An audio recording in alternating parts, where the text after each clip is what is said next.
All right, lesson 4.1, identifying and graphing sequences. So, first, let's read through this. A list of numbers in a specific order or pattern is called a sequence. And I want to make sure that everybody has a highlighter so that we can go through and highlight the things that are important. So, sequence is a list of numbers in a specific order or pattern. For example, the set 2, 4, 6, 8, 10 is a sequence. Each number or term in the sequence, the term is each number in the sequence, corresponds with the position number that locates it in the list. You can write a sequence as a function where the domain of a sequence is always 1, 2, 3, 4, which is the set of position numbers. So like the first term, the second term, the third term, the fourth term. And then the range is the set of numbers or terms in the list. So the domain is the term number. So for this sequence, the first term is 2, the second term is 4, the third term is 6, the fourth term is 8. And we can notice that it's kind of the same thing as having a domain of 1, 2, 3, and 4 with a range of 2, 4, 6, and 8, because we plug in these numbers, get out these ones. Another way that sequences can be described is by an explicit rule that defines each f of n in terms of n. In the above example, the explicit rule is f of n equals 2 times n, right? 1 times 2 is 2, 2 times 2 is 4, 2 times 3 is 6, 2 times 4 is 8. So the explicit rule is basically like the function that we use to be able to get what each term is. And we can plot it in a graph. First term is 2, second term is 4, third term is 6, fourth term is 8, and so on. So let's try our own. Complete each table for the given sequence and then write the ordered pairs. So we have 4n plus 3 is our function, our explicit rule that we're going to use to get our sequence. So, list of numbers in the sequence. Alright, so this is what we need to do. We would need to find f of 1. So we're plugging in 1 for n. So 4n plus 3 is going to be 4 times 1 plus 3. 4 times 1 is 4 plus 3, which ends up giving us 7. So the first term is 7. And that is an ordered pair of 1, 7. Alright, let's find f of 2. 4 times 2 plus 3. 4 times 2 is 8. And then if we add 3 to that, we get 11. 11. So the next one is 2, 11. And then f of 3. 4 times 3 plus 3. That gives us 12 plus 3, which is 15.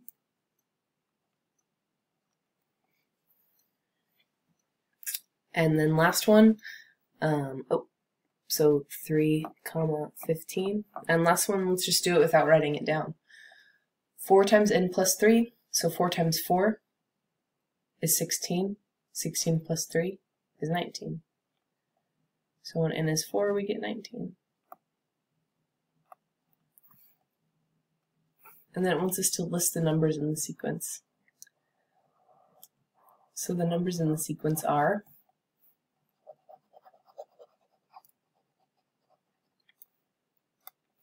7, 11, 15, 19. 7, 11, 15, 19. Alright, the next one I think we can do without actually writing out, plugging in the numbers. Let's try it out. So the next one, we have f of n equals 8 times n minus 3. So whenever n is 1, we get 8 times 1, which is 8 minus 3. That gives us 5. For 2, 8 times 2 is 16. 16 minus 3 is 13. 8 times 3 is 24. 24 minus 3 is 21.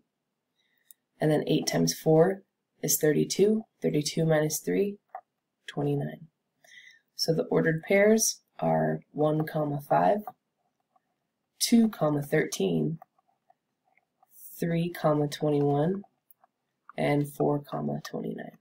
So notice that the sequence always has the same domain, 1, 2, 3, 4. So all of the points 1, 2, 3, 4 are all the x values. But what we really pay attention to is what the y values are. That's actually what the terms of the sequence are.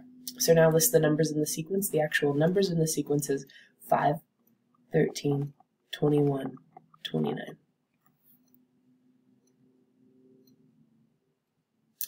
Now generating a sequence from an explicit rule, let's see.